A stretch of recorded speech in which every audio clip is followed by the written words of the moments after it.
좋아요, 구독. 자, 올해도 코스닥 시장에서 살펴본다면 상승률을 크게 좀 기록하고 있는 종목이 엔캠입니다. 최근 들어서 움직임 자체가 굉장히 좋았던 것 같아요. 전해과 관련된 업체인데 네. 지금은 좀 재평가를 받는 시점인 것 같습니다. 엔캠에 대해서 어떻게 좀 보고 계실까요? 아무래도 전액 쪽의 변화는 미국에서 그와 관련된 법안을 통과를 시켰고 그렇다 보니까 중국 업체의 전액을 쓸 수 없는 구조입니다. 전체 시장에서 1위에서 3위 같은 경우가 중국 업체고 4위가 엔캠, 그다음에 기타 증설을 단행한 기업들이 우리나라 기업에도 2개 기업이 더 있는데요.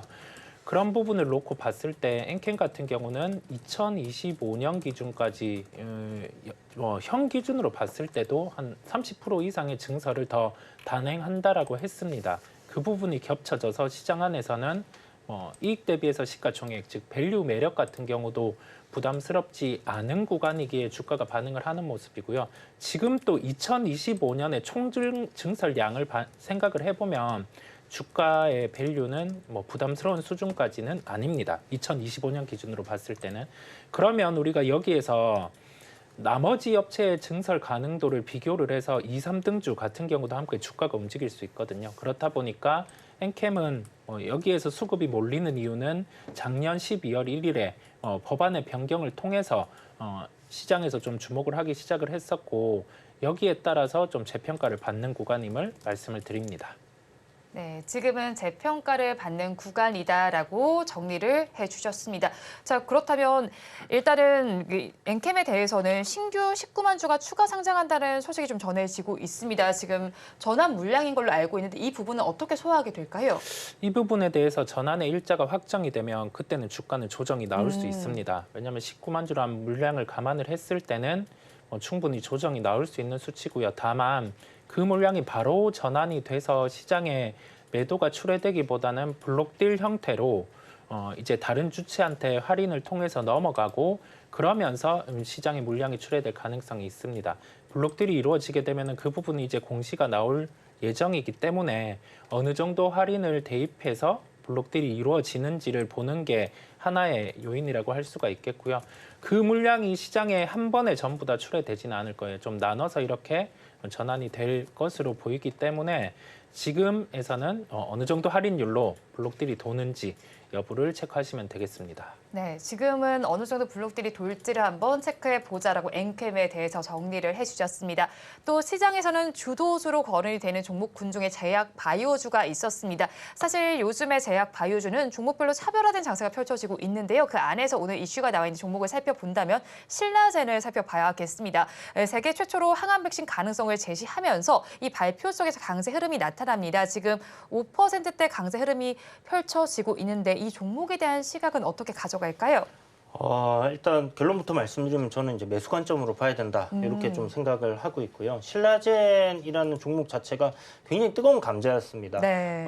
굉장히 오랜 기간 이제 거래 정지도 거쳤었고 다시 재상장 이후에 지금 주가가 우하향하다가 11월 달에 이제 나왔던 이슈가 신장암 치료제가 이제 임상에서 유용하다라는 이슈로 이제 상한가를 갔었죠. 그 이후에 주가가 이제 단기적인 관점에서는 이렇게 조정이 나왔는데 큰 흐름을 우리가 놓고 본다, 재상장 이후의 흐름을 놓고 본다라고 했을 때 이제는 추세적으로 저점을 잡고 돌릴 수 있는 그런 위치에 놓여 있습니다. 그런데 현재 오늘 특징주로 이렇게 그 기사가 나온 내용들을 보게 되면 사실 이게 사실 여부를 떠나서 어떤 재료적인 측면, 그러니까 사람들이 이 이야기를 듣고 이거 정말 좋은 뉴스구나 아니면 재료가 굉장히 크다라고 생각을 할 수 있는 그런 뉴스냐 아니냐라는 관점으로 본다라면 암을 예방할 수 있는 백신이라면 누구나 다 맞고 싶지 않겠습니까? 그래서 가족들의 어떤 암 이력이 있다든지 아니면 이런 부분 이제 그 유전자 분석을 통해서 향후 어떤 부위에 암이 생긴다라는 게 진단이 된다라고 했을 때 백신을 누구나 다 맞는 그런 시대가 올 가능성은 굉장히 높다라고 볼 수 있을 것 같고요.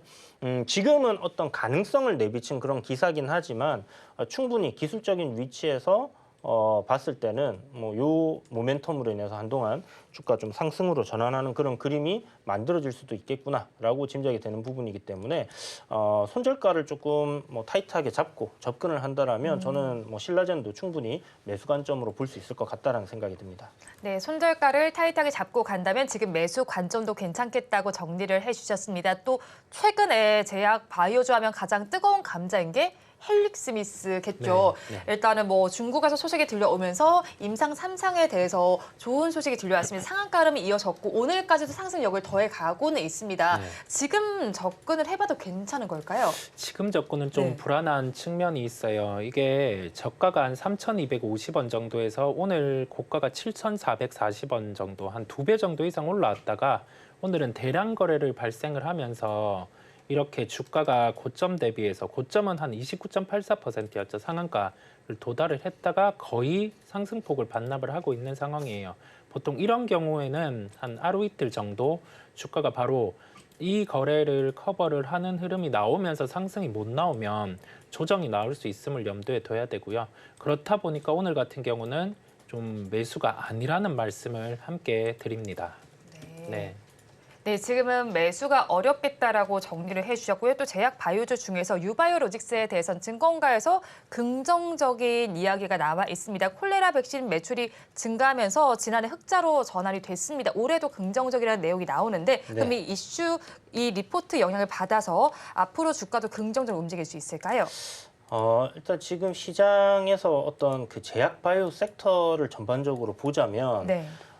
HLB가 이제 좀 끌고 간다라고 네. 봐야 되겠죠. 뭐 그 전에 이제 셀트리온의 합병 이슈도 있었고 굵직굵직한 기업들이 이제 상승 흐름을 보여주면서 이런 중소 바이오 기업들도 좀 추세를 전환하는 그런 모습을 보여주고 있습니다. 사실 팬데믹 이후에 대략 뭐 2년에서 3년 가까이 지금 조정을 받았다가 다시 한번 상승으로의 전환이 이어지고 있는 그런 상황이고 유바이오 로직스 같은 경우도 보시면 이제 굉장히 장기적인 추세가 지금 현재 상승으로 전환이 되고 있습니다. 이런 구간에서는 일단 전고점 저항을 돌파할 가능성 상당히 높은 그런 흐름으로 이어지고 있기 때문에 말씀하신 그런 재료들 이런 부분들이 시장에서 부각이 되면서 전고점도 충분히 공략 가능한 그런 흐름이 이어지지 않겠나 이렇게 보고 있습니다. 네, 유바이오로직스에 대해서는 전고점도 충분히 공략 가능한 구간이다라고 정리를 해주셨고요. 오늘 시장에서 가장 또 크게 좀 변동성을 보이고 있는 종목도 있습니다. 네. 큐라클은 상한가까지도 올라갔다가 지금은 꽤 많이 주가가 밀리고 있습니다. 신약 네. 후보 물질 기대감에 상한가까지 올라가는데 이 뭐 신약 후보 물질에 문제가 있는 건가요? 아니면 주가는 왜 이렇게 변동성이 크게 보이는 걸까요? 따로 문제가 있는 건 아니고 그 황반 부종과 관련된 EA 임상의 진행 부분을 멘트를 했고 네. 탑라인 결과가 나온 겁니다. 그랬을 때 종목들 같은 경우는 보통 이렇게 시가에서 고가로 뭐 상한가 정도로 이렇게 밀어 올렸다가 여기에서 매도의 물량들이 나오면 이렇게 조정이 나오는 경우가 많아요. 그렇다 보니 기술적인 측면에서도 우리가 이렇게 밴드 상단 구간에 종목의 그 주가가 위치를 하고 있고 그랬을 때 매도가 나오면 이렇게 되돌리는 현상까지 함께 나타날 수 있음을 좀 기억하셔야 될 것으로 보입니다. 2A 임상 같은 경우는 최종적으로 2상, 3상까지 임상을 진행을 해야 되고 과거에 이 부분에 대해서 임상을 진행한 부분의 이력들을 봤을 때는 비용적인 측면도 꽤 많이 들어갑니다. 그렇다 보니 이 주가의 변동을 안고 굳이 여기에서는 고점 대비해서 한 20% 이상 조정이 나왔으니까 매수를 해야 되겠다라는 시각은 아니라는 말씀을 강조를 드립니다. 네, 지금은 매수를 하기엔 좀 무리가 있겠다라고 정리를 해주셨고요. 앞서서 두 분께서는 반도체 섹터를 좀 오늘 특징적인 움직임을 짚어주셨는데 그 외에도 특징적인 움직임을 보인 섹터는 어떤 게 있었을까요?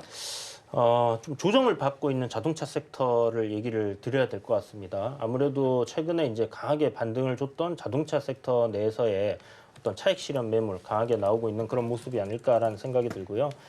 기아가 일단 먼저 스타트를 끊으면서 지금 월봉을 보시면 뭐 앞에 90년대를 지나서 뭐 역사적인 신고가를 갱신을 하고 나오는 조정이기 때문에 이 조정을 마무리하는 시점에서 되돌리는 흐름이 나올 때 과연 자동차 섹터들이 어디까지 시세가 이어질 수 있을까라는 부분을 좀 생각해 봐야 될 것 같고요.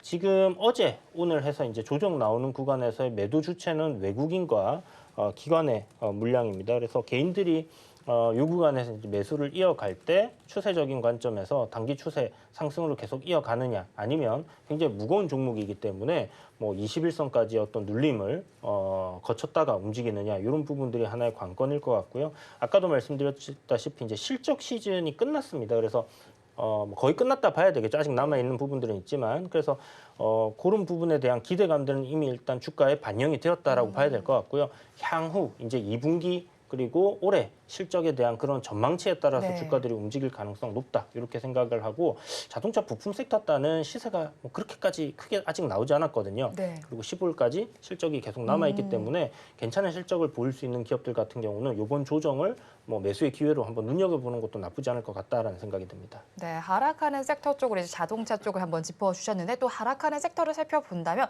오늘 의료 AI 섹터도 약세를 면치 못하고 있습니다. 네. 그 안에서도 루닛이 굉장히 크게 내림세를 보이고 있거든요. 이제 루닛의 경우에는 의료 AI 기업 최초로 또 인터넷 전문은행 컨소시엄이 참여한다는 소식도 전해지고 있는데 네. 앞으로는 뭐 이런 이슈들로 인해서 주가가 조금은 나아질 수도 있을까요? 그 부분이 약간 네. 부정적인 점은 있습니다. 왜냐하면 그 의료 AI 사업 같은 경우는 당장 영업이익이 나오지 않는 구조인데 이 부분을 놓고 여기에 계속 R&D 비용 같은 경우가 지출이 되는 구조인데 새로운 사업을 더해서 진출을 한다는 점 그리고 이 사업 같은 경우가 의료 AI와는 좀 별개의 사업 네. 측면이 있거든요. 그렇다 보니 시장 반응 같은 경우는 본업에 집중을 하기보다는 다른 신사업 같은 경우를 연계성이 낮은 쪽으로 진출을 한다라는 점에서 이런 조정이 나옵니다. 그랬을 때 이게 어느 정도의 그 인수가 같은 경우가 형성되는지 여부가 가장 핵심이라고 할 수가 있겠고요. 보통 그 인수에 참여하는 기업들 같은 경우가 적정 가치 이상으로 좀 인수가 들어가는 경우가 많아요. 그래서 시장의 우려가 가중되는 것으로 보입니다. 이 부분에 대해서는 어떻게 흘러가는지 볼 필요가 있겠고 신규 매수 같은 경우는 지금 뭐 전저점을 깨고 내려가는 흐름 네. 오늘 시장이 회복됨에도 불구하고 주가의 좀 복원력은 약하다는 점에서 좀 지양할 필요가 있다는 말씀을 드립니다. 네, 신규 접근 지양할 필요가 있겠다라고 정리를 해주셨습니다. 근데 루닛도 그렇지만 의료 AI 섹터 전반이 빠지는 데는 조기 금리 인하 기대감이 많이 줄어들었기 때문이 아닐까 싶거든요. 의료 AI 섹터 전반 어떻게 바라봐야 할까요, 대표님? 네, 저도 뭐 거의 동일한 시선이고요. 지금 루닛 같은 경우 이제 전 저점을 이탈하는 그런 상황입니다. 뭐 저점끼리의 어떤 추세 하단을 생각하면 이탈했다가 뭐 반등이 나오는 경우들은 있어요. 그러나 일단 뭐 단기적인 흐름 최근 한 석 달간 계속 하락 흐름을 보여주고 있기 때문에 이 추세를 상승으로 반전시키지 못한다면 지금 굳이 뭐 싸다고 생각을 해서 접근할 필요는 없을 거라는 생각이 들고요. 내용은 뭐 기업의 어떤 스토리는 정말 좋습니다. 그런데 그런 부분들이 이미 주가에 다 반영된 게 아닐까라는 생각을 저는 하고 있고요. 이게 저가가 9,000원대였거든요. 네. 지금 고가가 13만 원입니다. 그러니까 템버거를 넘어섰죠. 네. 그래서 아무리 좋은 내용들을 가지고 있는 기업들이지만 그게 어떤 기대감으로 상승했다라는 거. 그렇다면 이제는 실적의 어떤 숫자를 보여줘야 되는 시점이 왔기 네. 때문에 그 실적이 어떤 사람들이 생각하는 속도만큼 빠르게 올라가는 그런 종목이라는 걸 보여주지 않는 다음에는 주가의 하방은 좀 계속 이어질 수도 있다라는 부분들. 그래서 반등이 나오면 일단은 매도 관점으로 좀 생각을 해두셔야 되는 그런 기업이다라고 생각을 하고 있고요. 이후에 또 주가 추세 상승으로 돌리고 나서도 네. 충분히 우리가 투자할 수 있는 기회는 줄 거다 이렇게 생각을 합니다.